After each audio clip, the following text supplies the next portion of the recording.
Buenas tardes. En esta oportunidad vamos a continuar el curso de monitoreo y evaluación basada en una gestión por resultados. En esta oportunidad lo que vamos a revisar es cómo una metodología, ¿no?, nos puede ayudar para poder hacer el seguimiento de nuestra estrategia, nuestro alineamiento. Y justamente en este concepto, en esta metodología que hemos estado desarrollando de gestión por resultados. Muy bien. Simplemente para recordar un poco la parte de planeamiento, ¿no? Recordemos que nosotros vamos a tener un tema de planificación, ¿no?, en la alta dirección. Esta alta dirección de alguna forma es la que va a dar la supervisión de toda la estrategia, de que la estrategia se esté cumpliendo a cabalidad a lo largo de toda la organización. Pero para poder tener eso necesita ciertos medios, cierto instrumento para poder revisar si en verdad se está aplicando o no la estrategia dentro de cada organización. ¿De acuerdo? Entonces nosotros tenemos un control de actividades a nivel muy operativo y un control de gestión a nivel directivo que justamente van a reportar a esta alta dirección, ¿no?, para poder saber si en verdad estamos haciendo mal nuestro trabajo. ¿De acuerdo? Si nosotros nos vamos a un ejemplo paralelo, que en un tema de producción tal vez, van a existir jerarquías, ¿no? Estas jerarquías van a ayudar de alguna forma a saber si el vendedor A vendió su cuota, si el vendedor B también lo hizo, el acopiador, la agencia, ¿no?, tal vez la parte nacional, ¿no?, tal vez a nivel continente. De alguna forma vamos a poder tener esa cadena de sucesos desde el usuario inicial, ¿de acuerdo? En esta parte lo que el instrumento va a ayudarnos es poder medir desde niveles operativos a niveles directivos y estratégicos el cumplimiento de cada una de las estrategias que se han trazado como organización. Simplemente para repasar, tenemos este tema de los indicadores. Para la construcción de un indicador, estos son bastante importantes que se revisen a la hora de poder considerar un indicador dentro de esta metodología, dentro de este modelo. Asimismo, uno de los resultados que vamos a tener, o uno de los resultados y uno de los insumos que vamos a tener para este modelo, va a ser justamente el tema de mapas estratégicos. Los mapas estratégicos van a ser una descripción gráfica de la estrategia. Como es una descripción gráfica de la estrategia, cada una de estas partes, cada uno de estos globos, si se quiere llamar de alguna forma, va a corresponder a un objetivo específico o un objetivo estratégico y a los resultados finales. En ese caso, entonces, este mapa estratégico nos va a poder ayudar a ver cómo está la organización en cuanto a estrategia. El modelo que les voy a presentar ahora, que es el Balance Scorecard o el cuadro de mando, se va a referir básicamente a poder evaluar este mapa estratégico de acuerdo a lo que se va realizando. Muy bien, entonces este tema se va a tratar sobre el Balance Scorecard. El Balance Scorecard básicamente es un modelo, es una forma de trabajo, ¿no?, que no solamente irroga un uso de una técnica en Excel, tal vez, en cuadros o un sistema, ¿no?, informático. El tema o la inspiración para hacer este modelo es justamente revisar de que se estén cumpliendo todas las actividades y que todas estas actividades estén alineadas a un norte, estén alineadas a un objetivo estratégico. ¿De acuerdo? Entonces, ¿cómo vamos a definir este Balance Scorecard o cuadro de mando, que es el argot normal como se le conoce?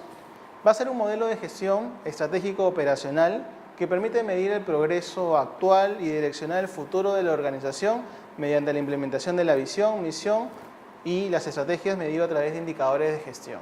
¿De acuerdo? Entonces, este Balance Scorecard va a ser un conjunto de indicadores que nos va a ayudar, ¿no?, dependiendo de la visión, misión y las estrategias, a revisar si es que nosotros estamos cumpliendo o no a cabalidad nuestro trabajo. Nuevamente, el Balance Scorecard nos va a ayudar a medir, ¿sí?, nos va a ayudar a tomar las mejores decisiones, pero nosotros debemos cambiar la mentalidad, cambiar el chip y cambiar justamente este concepto de evaluación. El concepto de evaluación no es algo punitivo. El concepto de evaluación va a dar pie a una mejora continua, ¿ok? Si no hay esta mejora continua, obviamente no sabemos si estamos haciendo bien o mal las cosas, ¿de acuerdo? Debemos de pensar bastante en ello para poder tener un poco la mente abierta a la hora de aplicar esta metodología. ¿Cuáles son los beneficios de este Balance Scorecard o de este cuadro de mando? Vamos a tener una alineación de los empleados hacia la visión, ¿sí? Nosotros no vamos a trabajar de que solamente la parte directiva conozca cuál es la visión de la institución. Todas aquellas personas que trabajan en una institución deben conocer a cabalidad qué es lo que busca la entidad, ¿de acuerdo? Hay un ejemplo bastante conocido donde, por ejemplo, le preguntas a un danés, ¿no? De países nórdicos, ¿no? A un danés le preguntas, ¿qué estás haciendo? Y él dice, yo estoy construyendo un hospital, ¿de acuerdo? Entonces, si tú le preguntas lo mismo a una persona en Latinoamérica, él te va a contestar normalmente, yo estoy levantando una pared, ¿sí? Entonces, cuando nos referimos a este pequeño ejemplo, nos damos cuenta de que la visión que tiene o el compromiso que tiene cada una de estas personas varía, ¿de acuerdo? En el primer ejemplo, una persona ya está vinculada directamente al objetivo del proyecto, que es construir un hospital o un colegio. En el otro ejemplo, un latinoamericano, en la mayoría de los casos, se va a centrar simplemente en la tarea que le dejan. No va a ver de manera sistémica todo lo que va a conseguir, sino que simplemente se va a enfocar en la tarea que se va a dar. Cuando pasa eso, cuando solamente nos enfocamos en una de las tareas que tenemos, perdemos un poco el foco del todo.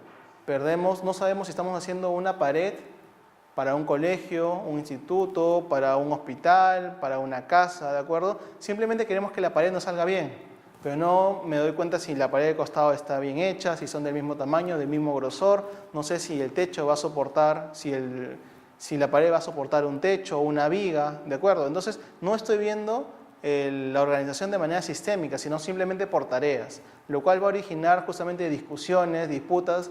¿Y qué sería? En el ejemplo de la construcción de un hospital, ¿qué sería de que si yo no me doy cuenta de las otras paredes, de cómo están construidas, tal vez el proyecto salga mal o se venga abajo esta estructura? ¿De acuerdo? Entonces, lo que vamos a requerir aquí es que todo el personal se alinee con la visión o con la estrategia máxima de la organización. La comunicación va hacia todo el personal, ¿no? Tanto de los objetivos como del cumplimiento de los mismos. Es decir, este Balance Scorecard, si bien va a tener niveles de gestión, de gerenciamiento, ¿no?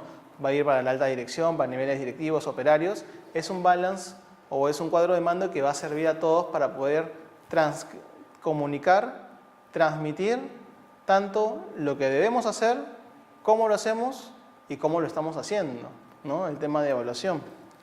Redefinición de la estrategia basada en resultados.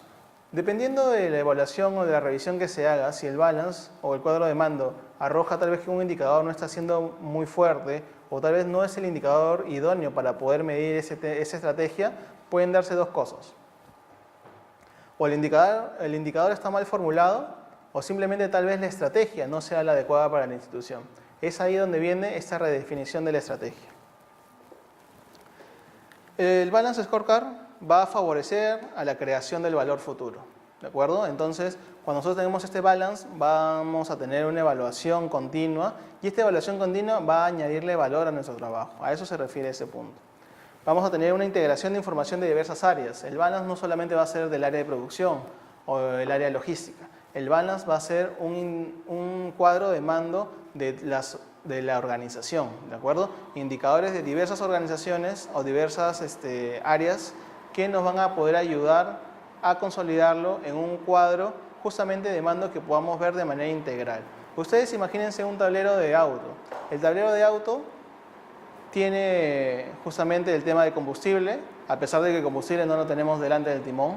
Tenemos el tema del velocímetro, ¿verdad? Tenemos el tema del agua dentro del motor y el motor está delante, o sea, el motor está delante nuestro, pero no lo tenemos a la mano tampoco.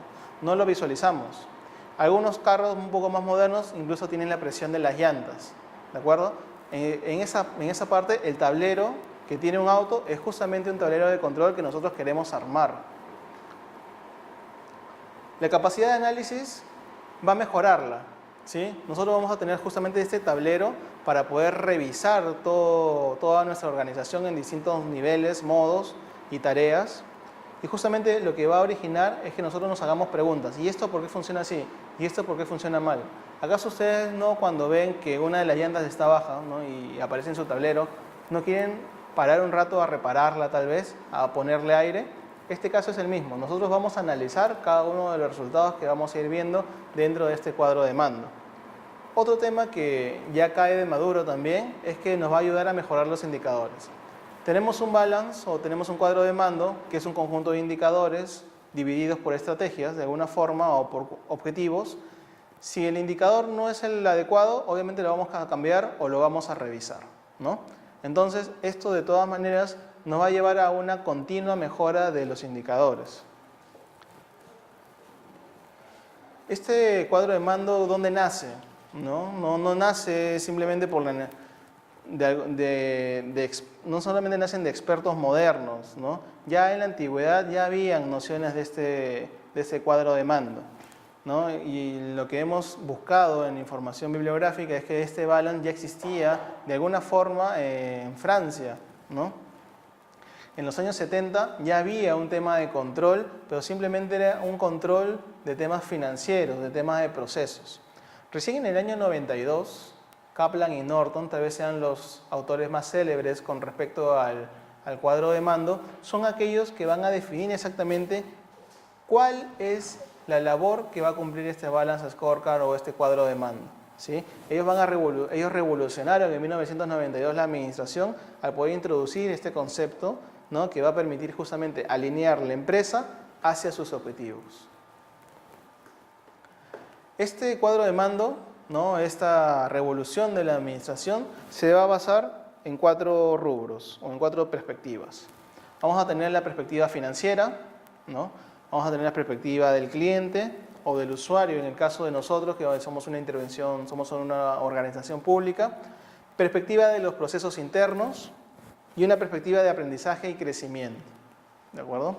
En el tema de perspectiva financiera tal vez sea la más desarrollada, el tema de contabilidad, tanto financiera, ejecución, giros, préstamos, todo eso está bastante controlado. Incluso podemos poner el ejemplo de un banco.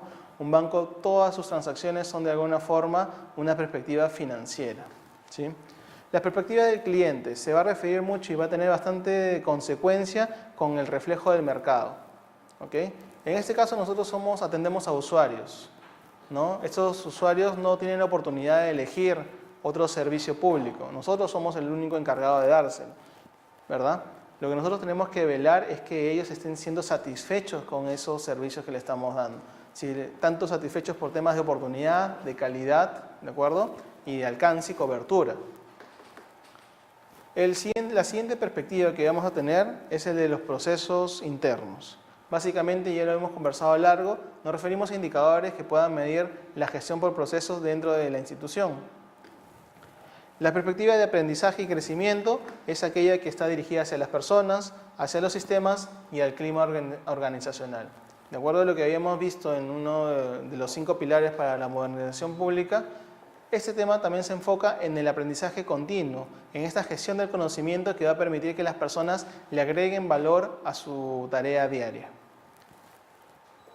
¿Cómo se organiza este balance? El balance se va a centrar básicamente, y por eso lo revisamos en la primera parte, el tema de planeamiento, ¿sí? Vamos a tener que tener claro el tema de la visión y las estrategias. Ese va a ser el norte o el centro, si se quiere ver de alguna forma, de cómo va a girar todo este cuadro de mando, ¿de acuerdo? Como ven, tenemos la visión y la estrategia al medio y tenemos circulando de manera aleatoria el tema de las perspectivas tanto financiera, de procesos internos, de aprendizaje y de cliente, ¿de acuerdo? En el aspecto o en la perspectiva financiera debemos preguntarnos, para tener éxito financiero, ¿cómo deberían vernos nuestros accionistas? ¿De acuerdo? En el caso del CIS, obviamente, el tema de transacciones es lo más importante. Entonces nosotros tenemos que tener objetivos claros con respecto al tema de las transferencias financieras que se realizan, tener un indicador que nos pueda ayudar a medir, ¿no? Metas e iniciativas, ¿no? Cuando nos referimos a iniciativas, son aquellas cosas que podemos hacer e ir implementando para justamente dar esa mejora continua. En el tema de procesos internos, ya hemos conversado largo en los módulos anteriores de la gestión por procesos para satisfacer a nuestros accionistas y clientes, o en este caso usuarios. ¿En qué procesos de negocios debo sobresalir?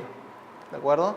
Nosotros estamos hablando de atenciones, entonces obviamente nosotros tenemos que ver bastante en la gestión del proceso de cómo se atienden a las personas, cómo se le hace el seguimiento a esas personas, cómo se le hace el triaje a esas personas, cómo se les evalúa, ¿de acuerdo? Recordemos que son personas, ¿no?, de un nivel socioeconómico tal vez pobre, muy pobre. Entonces tampoco, no por su condición, estas deben ser maltratadas, ¿de acuerdo? O debemos darle un servicio estándar, debemos darle el mejor servicio posible. Así como tenemos estas perspectivas anteriores, quedamos todavía en la perspectiva del lado derecho de la pantalla, que es la perspectiva de cliente o de usuario. Debemos lograr que nuestra visión se aplique, se implemente. ¿Cómo deberían vernos nuestros usuarios? Debemos preguntarnos. ¿Nos tienen que ver como una organización de calidad, buena? ¿Nos deben tener miedo cuando se menciona el CIS? ¿No? Hay algunas percepciones malas cuando se habla de hospitales, ¿no? Tal hospital es un poco complicado, tal hospital son descuidados, tal hospital me pasó esto, ¿no? Nosotros debemos también visualizar qué es lo que el usuario quiere de nosotros. Debemos también tener la perspectiva y ponernos en sus zapatos de alguna forma y ver qué servicio es el que nosotros estamos dando, qué imagen estamos proyectando también. Cuando vemos la última perspectiva, que es con respecto al tema de aprendizaje y crecimiento, se refiere que para lograr nuestra visión, ¿cómo sustentaremos nuestra capacidad para cambiar o mejorar? ¿De acuerdo? Entonces ahí entra mucho del tema de personas, mucho el tema del clima organizacional. Y ya lo habíamos comentado anteriormente, los recursos humanos dentro de la gestión pública debe ser un foco bastante importante.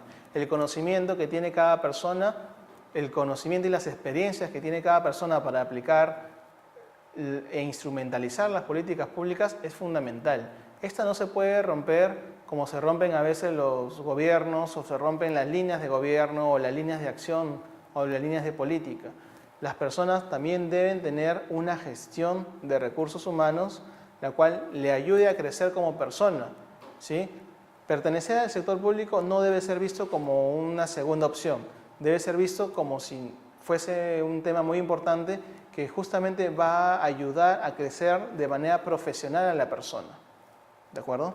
Entonces, si nosotros tenemos estas perspectivas, obviamente cuando venga el gerente, venga el director ejecutivo, venga el ministro tal vez y diga cómo se encuentra la institución, ustedes tengan indicadores en estas cuatro perspectivas y la persona pueda decir, ok, ya entiendo la problemática o ya entiendo las acciones que ustedes han realizado, me parece muy bien.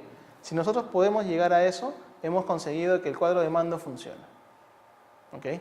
Entonces, con esto ya estamos cerrando el tema de la introducción de lo que es el Balance Scorecard y vamos a ir fijándonos en el uso y la aplicación de esta metodología en temas más comunes como una organización como la nuestra. Muchas gracias.